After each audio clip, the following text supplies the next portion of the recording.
பச்சரிசி சாதம், இருப்புளி குழம்பு, சேப்பங்கிழங்கு போட்டு இருப்புளி குழம்பு,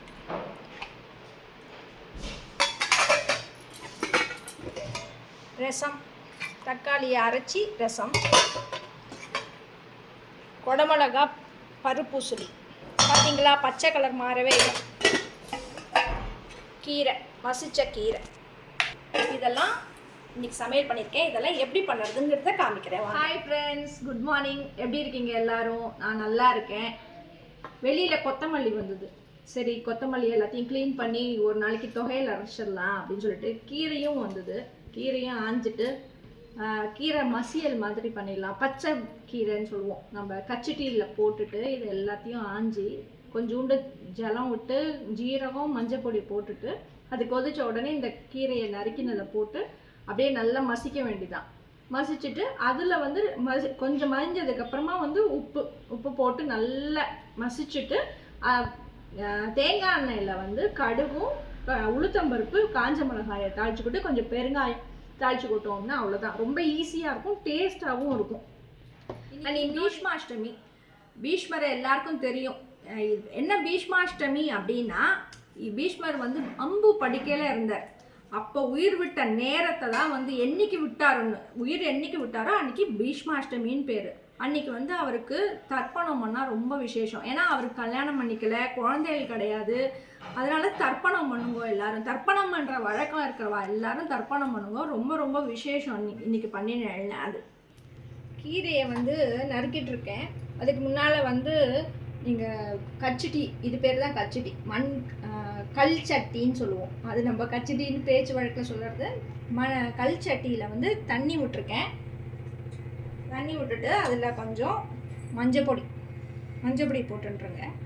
போட்டுட்டு ஜீரகம், கொஞ்சமாக ஜீரகம் போட்டுட்டு இதை கொஞ்சம் சிம்மிலேயே வச்சுருங்க. சிம்மிலேயே வச்சு கொதிக்கட்டும்.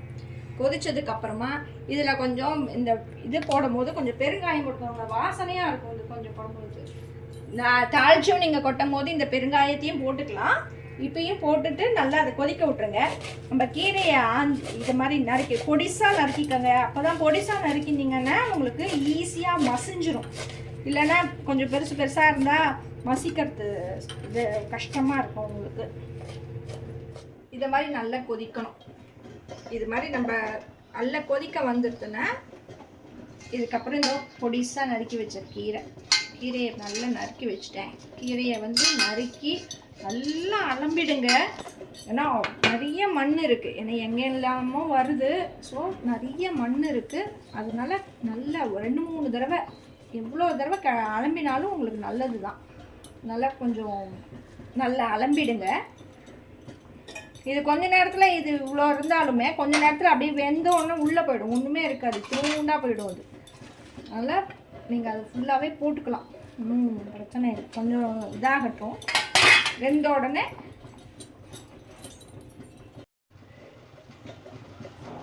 பார்த்தீங்களா எவ்வளோ உள்ளே போயிடுத்துன்னு. வேக இன்னும் ஒன்றுமே இருக்காது. இது அப்படியே நல்லா மசிஞ்சிரும். இது கொஞ்ச நேரத்துலேயே நல்லா மசிஞ்சிரும். இந்த பாருங்கள், மசிக்கிறதுக்கு வந்து உட்டில் இந்த மசிக்கிறது வந்து நல்லாயிருக்கும். இந்த வெயிட் இருக்குல்ல, அதனால் போட்டு கடைஞ்சோம் அப்படின்னா நல்லா உங்களுக்கு வந்து ஒன்று போல் கடைய முடியும். இதை கடைஞ்சிட்டு நான் சொல்கிறேன் பாருங்கள், டேஸ்ட்டாக இருக்கும். இது முளைக்கீரையில் நான் பண்ணுறேன். நீங்கள் சிறுகீரையிலையும் பண்ணலாம், அரைக்கீரையிலையும் பண்ணலாம். எனக்கு இது முளைக்கீரையில் பண்ணால் டேஸ்ட்டு நல்லாயிருக்கும். நான் அது பண்ணி சாப்பிட்ருக்கேன், ரொம்ப பிடிக்கும் எனக்கு. அதனால் இதை நான் பண்ணுறேன். இன்றைக்கி என்ன பண்ணலாம், சமையலில் என்ன பண்ணலாம் அப்படின்னு இருக்கேன்னா, சேப்பங்கிழங்கு போட்டு இருப்புளி குழம்பு மாதிரி பண்ணிவிட்டு கீரை மசியல், சாதம், பருப்பு ஊசலிக்கு நினச்சி வச்சுருக்கேன். குடமிளகா போட்டு பருப்பு ஊசலி பண்ணலாம் அப்படின்னு சொல்லிட்டு தான் அதுக்கு தான் ப்ரிப்பரேஷன் பண்ணின்னு இருக்கேன். இது வந்து நல்ல மசிய இந்த பாருங்கள், உங்களுக்கே தெரியும் எவ்வளோ ஃபுல்லாக போட்டோம். அப்படியே உள்ளே அமுங்கி போயிட்டுதா. கொஞ்ச நேரத்தில் பாருங்கள், இது மாதிரி நீங்கள் ஓப்பனாக கீரையை மட்டும் ஓப்பனாக மூட வேண்டாம். இதுக்கு மூடாமல் ஓப்பனாக வச்சு சமைச்சேன்னா இந்த கீரையில் வந்து இருக்கிற பச்சை கலர் இருக்குது பாருங்கள், அது அப்படியே மெயின்டைன் ஆகும். கீரையை ஜென்ரலாகவே மூடி சமைக்கக்கூடாதுன்னு சொல்லுவாங்க. எப்படி மசிக்கிறதுன்னு பாருங்கள், இதே மாதிரி நல்ல. ஏன்னா அதுக்கு தான் சொன்னேன் பொடிசாக கீரையை வந்து நறுக்கிக்கங்கன்னு. இதில் நீங்கள் மசிக்கும் போது 2 நிமிஷம் சூப்பராக ஆகிடும். நல்ல சில பேர் வந்து இதை போட்டுட்டு என்ன பண்ணுவாங்க, மிக்சியிலலாம் போடுவாங்க. மிக்சியிலலாம் வேண்டவே வேண்டாம். இதை நீங்கள் இதை வச்சு மசிச்சிங்கன்னாலே சூப்பராகிடும். இது கீரை ஆகிட்டுருக்கு. சிம்மில் வச்சுக்கோங்க. இதை சாதம் வச்சுட்டேன். சேப்பங்கிழங்கை போட்டு இருப்புழி குழம்பு மாதிரி பண்ணிடுறேன். அதுக்கப்புறமா அதுக்கு சேப்பங்கிழங்கு இதோ பெருசாக எடுத்து வச்சுக்கோங்க. சேப்பங்கிழங்கு தோல் எடுத்துடலாம். சேப்பங்கிழங்கு தோல் எடுத்துட்டு நறுக்கிடலாம். ரசத்துக்கு தக்காளி எடுத்து வச்சுட்டேன். நான் யூஸ்வலாக பண்ணுற மாதிரி அரைச்சி தான் பண்ண போகிறேன் ரசம். அது புளியும் நனைச்சி வச்சுட்டேன். அது எல்லாத்தையும் முடிச்சுட்டு இன்றைக்கி அவர் தர்ப்பணம் பண்ணதுக்கப்புறம் டேரெக்டாக சாப்பாடு தான். ஸோ டிஃபன் கிடையாது வீட்டில் இன்றைக்கி. சேப்பங்கிழங்கு இருப்புளி குழம்புக்கு சேப்பங்கிழங்கை வேக வச்சிடலாம். அதுக்கு வந்து கொஞ்சம் தண்ணி ஊற்றிட்டு சேப்பங்கிழங்கை வந்து போட்டுட்டோங்க. சேப்பங்கிழங்கு நல்லா வேகட்டும். அதுக்கு கொஞ்சமாக மஞ்சள் பொடி, கொஞ்சம் மஞ்சள் பொடி போட்டுக்கணும். மஞ்சள் பொடி போட்டு வேகட்டும். வெந்ததுக்கு அப்புறமா கொஞ்சமாக உப்பு போடலாம். வேகிற வரைக்கும் வேலை சில சமயம் கிழங்கு வேக மாட்டேங்க. அதனால இருக்கட்டும் அப்படியே. இந்த பாருங்க, கீரை வந்து மசி ஆரம்பிச்சிருக்கு. நல்லா தெரியறதா? இதை போட்டு ஒன்றுமே பண்ண வேண்டாம். அழகாக நல்லா மசிக்கலாம். இதுக்கு ஊற வச்சுருக்கேன். முசிலிக்கு தோரம்பருப்பு, கடலைப்பருப்பு, 1/2 கப்பு தோரம்பருப்பு, 1/2 கப்பு கடலைப்பருப்பு, காஞ்ச மிளகா போட்டுட்டு நல்ல 1 hour 1.5 hours ஊறட்டும். அது ஊற வச்சுட்டேன். தக்காளிக்கு ரசத்துக்கு தக்காளியை ரெடி பண்ணி வச்சுட்டேன். அரைச்சின்னு வந்துட்டு என்னன்னு பார்க்கலாம். இது பாருங்கள் எப்படி கீரை எவ்வளோ சாஃப்டாக மறைஞ்சிருக்கு பார்த்தீங்களா? எவ்வளோ ஃபுல்லாக இருந்தது. இது அப்படியே உள்ளே அடங்கி போயிடும். அதுக்கு தான் ஃபுல்லாகவே நீங்கள் போட்டுடலான்னு சொன்னேன். இதை முடிச்சுட்டு அதில் தாளித்து கொட்டிடலாம். தேங்காய் எண்ணெய் விட்டுக்காங்க. கீரைக்கெல்லாம் வந்து தேங்காய் எண்ணெய் விட்டுங்கன்னா நல்லாயிருக்கும். தாளித்து கொட்டுறதுக்கு தேங்காய் எண்ணெய் யூஸ் பண்ணுங்கள். எண்ணெய் காஞ்செடுத்து காஞ்ச மிளகா, அதில் ஒரு காஞ்ச மிளகா, கடுகு, கொஞ்சம் கடுகு வெடித்த உடனே பெருங்காயம் போட்டுக்காங்க. பெருங்காயம் போட்டுருந்தீங்கன்னா நல்லா வாசனையாக இருக்கும். இந்த பக்கம் வந்து சேப்பங்கிழங்கு வெந்துடுத்து. இந்த சேப்பங்கிழங்கு வெந்த உடனே இதில் வந்து கொஞ்சோண்டு மஞ்சப்பொடி ஏற்கனவே போட்டுட்டோம். கொஞ்சோண்டு காரப்பொடி, ரொம்ப காரம் வேண்டாம் இதுக்கு. கொஞ்சமாக காரப்பொடி, ஏன்னா கலர் வரும் உங்களுக்கு. அதுக்காக காரப்பொடி, உப்பு. இந்த சேப்பங்கிழங்கு தேவையான உப்பை ஃபஸ்ட்டு போட்டுக்கோங்க. அதுக்கப்புறமா அட்ஜஸ்ட் பண்ணிக்கலாம்.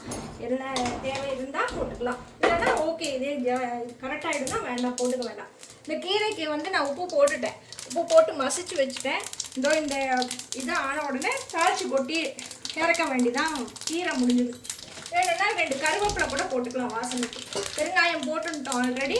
கருவேப்பிலை கொஞ்சம் போட்டுட்டுருங்க. ஆன் பண்ணிவிட்டு கேஸ் ஆன் பண்ணி ரசம் வச்சுருங்க. ரசத்துக்கு எல்லாத்தையும் பண்ணி வச்சுட்டேன் நான். புளி, தக்காளி, பெருங்காயம், பச்சை மிளகா, கருவேப்பிலை எல்லாத்தையும் போட்டு உப்பையும் போட்டுட்டேன். இதில் போட்டு இது கொதிக்கட்டும். இங்கே பார்த்தீங்க அப்படின்னா சேப்பங்கிழங்கு வந்து காரப்பொடி போட்டு நல்லா வெந்துடுது. இந்த ஸ்டேஜில் வந்து நம்ம புளி தண்ணி விட்டுடலாம். உங்களுக்கு புளிப்புக்கு தகுந்த மாதிரி. நாங்கள் கொஞ்சம் புளிப்பு ஜாஸ்தியாக சாப்பிடுவோம். அதனால் இந்த புளி தண்ணியிலேயே திருப்பியும் வந்து இது நல்லா கொதிக்கணும். புளி தண்ணியில் நல்லா கொதிச்சதுக்கப்புறமா வந்து இதுக்கு அரைச்சி விடுறதுக்கு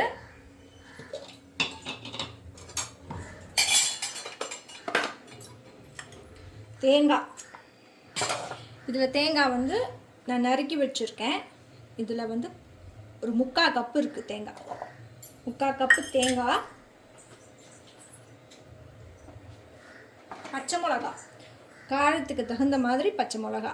நான் வந்து 3 பச்சை மிளகா 4 பச்சை மிளகா எடுத்துட்டுருக்கேன். வேணும்னா நீங்கள் கொஞ்சம் காஞ்ச மிளகா கூட இதில் ஒன்று போட்டுக்கலாம். இதை போட்டுட்டு கொஞ்சம் ஜீரகம் அரைக்கிறதுக்காக இது இந்த இருப்புளி குழம்புன்னு சொல்கிறேன் இல்லையா, அதுக்கு அரைக்கிறதுக்கு ஜீரகம் அவ்வளோதான். ஜீரகம் வந்து 1 ஸ்பூன் அது இருந்தாலே போதும். ஜீரகம் இதை நல்லா அரைச்சிடலாம். இது புளி வாசனை போக நல்லா கொதிச்செடுத்து சேப்பங்கிழங்கும் நல்லா வெந்தெடுத்து இப்போது இந்த ஸ்டேஜில் உங்களுக்கு இதை நம்ம அரைச்சி வச்சோம்ல தேங்காய், பச்சை மிளகா, ஜீரகம், இந்த அரைச்சி வச்சதை அப்படியே விட்டுடுங்க. இதில் வந்து கொஞ்சோண்டு தண்ணி அலம்பி விட்டுடலாம். இது வந்து நல்லா கொதிக்கட்டும். இருப்புளி குழம்பு வந்து நல்லா கொதிச்செடுத்து நம்ம அரைச்சி விட்டோம் இல்லையா, அது நல்லா கொதிச்செடுத்து பச்சை வாசனை மீனாக போயிடுது. இதுக்கப்புறம் தயிர் இருக்குது பார்த்தீங்களா, தயிரை வந்து நல்லா பீட் பண்ணிடுறேங்க. இந்த லம்ஸே இருக்கக்கூடாது. அதில் நல்ல புளிப்பு தயிராக இருந்ததுன்னா ரொம்ப நல்லாவே இருக்கும். அதுக்கு இதோ கட்டி இல்லாமல் நல்லா விஸ்க் போட்டு இது பண்ணிடுறேங்க. விஸ்க் போட்டு பச்சை வாசனை போனதுக்கப்புறம் இதில் அப்படியே இது பேர் தான் இருப்புளி குழம்பு அப்படின்னு. ஏன்னா ஃபஸ்ட்டு புளி விட்டு சேப்பங்கிழங்க வேக வச்சோம், கடைசியாக இந்த தயிர், அவ்வளோதான். இது ரெடி.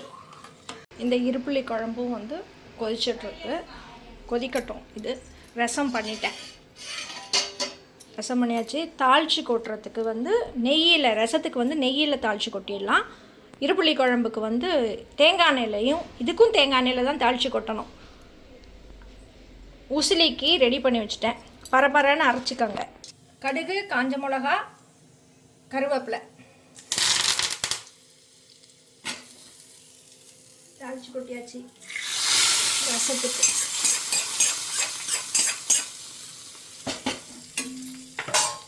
இருப்புளி குழம்புக்கு தேங்காய் எண்ணெய், செக்கு தேங்காய் எண்ணெய் தான் இது. தேங்காய் எண்ணெய் விட்டுட்டு இதுவும் நல்லா காயணும். காஞ்செடுத்து இதில் ஒரு காஞ்ச மிளகா, அதுக்கு தேவையான கடுகு, வெந்தயம் ரொம்ப போட்டுறாதீங்க, வெந்தயம் கொஞ்சமாக, 4 வெந்தயம் போட்டுட்டு கருவேப்பிலை,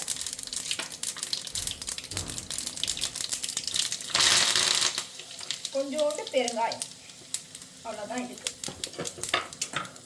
இருப்புளி குழம்புக்கு ரெடி. தாளிச்சு கொட்டிடலாம்.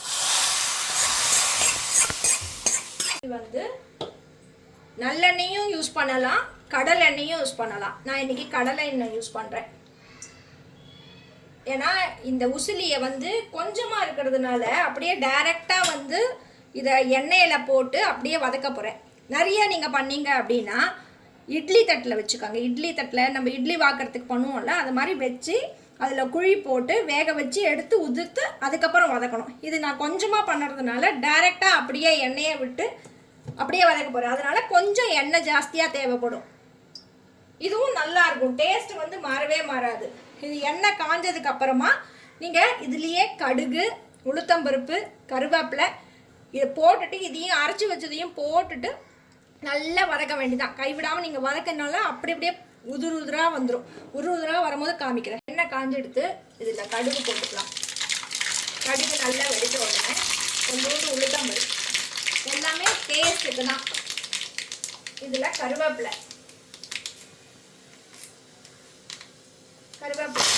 போட்டுட்டு கொஞ்சமாக பெருங்காயம் ஊற்றியும் எண்ணெயிலே போட்டுருந்தேன். ஏன்னா பெருங்காயம் எண்ணெயில் வதங்கினா நல்லாயிருக்கும். இந்த அரைச்சி வச்சுருக்கோம்ல, இதை தூக்கி அதில் போட்டுடலாம். இதில் உப்பு போட்டு தான் அரைச்சிருக்கேன்னா அதனால இது உப்பு தேவை கிடையாது. நல்ல இந்த பார்த்தீங்களா, இதில் கொஞ்சம் ஜாஸ்தி தான் எண்ணெய் இருக்கும். ஆனால் உங்களுக்கு இது உதிர இந்த எண்ணெயும் பிடிச்சிண்டு ஈஸியாக வந்து உதிரியாக வந்துடும். அதுக்கு தான் இந்த எண்ணெய் ஜாஸ்தியாக வேணும்னு கேட்குறேன். இதுக்கு வேறு ஒன்று, இந்த எண்ணெய் எல்லாம் காலியாகிடுச்சு. பார்த்தீங்களா எவ்வளோ எண்ணெய் விட்டோம், அவ்வளோதான். இதுக்கு வந்து எண்ணெயே அப்படி வெளியில் தெரியாது. அவ்வளோ எண்ணெய் விட்டிங்களே அப்படின்னு கேட்காதீங்க. அவ்வளோ எண்ணெய் விட்டாலும் இது மாதிரி உதுறதுக்காக தான் அந்த எண்ணெய் விட்டேன். தெரியறதே எவ்வளோ நல்லா உதிர்ந்துருக்கு அப்படின்னு சொல்லிட்டு இதை உதிர்ந்து வச்சது. இது கொஞ்சம் அப்படியே இருக்கட்டும். பருப்பு உசிலி வந்து வெந்துன்ருக்கு, உதிரியாக ஆயின்ட்டுருக்கு. அதுக்கு நடுவில் வந்து நம்ம எண்ணெய் விட்டுக்கலாம். 2 ஸ்பூன் எண்ணெய் விட்டு காஞ்சதுக்கப்புறமா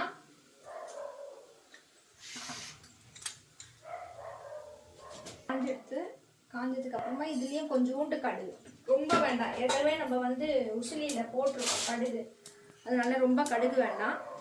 கடுகு போட்டுன்ட்டு கொஞ்சோண்டு கருவேப்பிலை, கடுகு வெடித்ததுக்கப்புறம் கருவேப்பிலை போட்டுன்ட்டு குடமிளகாயை வந்து நல்லா இப்படி நறுக்கி வச்சுப்பாங்க. சரியா? இந்த மாதிரி நறுக்கி வச்சுட்டு அதை போட்டு வதக்க வேண்டியது. நம்ம உசிலிக்கு வந்து உப்பு போட்டிருக்கோம், குடமிளகாய்க்கு மட்டும் உப்பு. குடமிளகாய் ரொம்ப உப்பு தங்காது, கொஞ்சமாக உப்பு போட்டுக்கோங்க. ஏன்னா டேஸ்ட்டு வந்து குடமிளகாயில் உசிலி வந்து ரொம்ப டேஸ்ட்டாக இருக்கும். கொஞ்சம் உப்பு, கொஞ்சம் மஞ்சள் பொடி, அவ்வளோதான். இது வேகட்டும் நல்லா. இந்த குடமிளகாய் வந்து ரொம்ப வேக வேண்டாம், கொஞ்சம் க்ரன்ச்சியாக இருந்தால் ரொம்ப நல்லாயிருக்கும் டேஸ்ட்டு. இது மாதிரி நல்லா கொஞ்சம் வதக்கிட்டு இந்த உசிலி பண்ணி வச்சுருக்கோம் தெரியுமா, உசிலிச்சு வச்சதை இதில் தூக்கி போட்டுடுங்க. இதில் தூக்கி போட்டுட்டு அதோட கலர வேண்டிதான். அந்த சூட்லேயே வந்து நம்ம குடமிளகாயும் நல்லா வெந்துடும். ரொம்ப வதக்கிட்டு திருப்பி இந்த உசிலி போட்டு வெந்தீங்க அப்படின்னா அது ஒரு மாதிரி நொசன்னு போன மாதிரி ஆகிடும். இந்த பார்த்தீங்கள்ல கலர் எவ்வளோ சூப்பராக வந்திருக்குன்னு சொல்லிட்டு.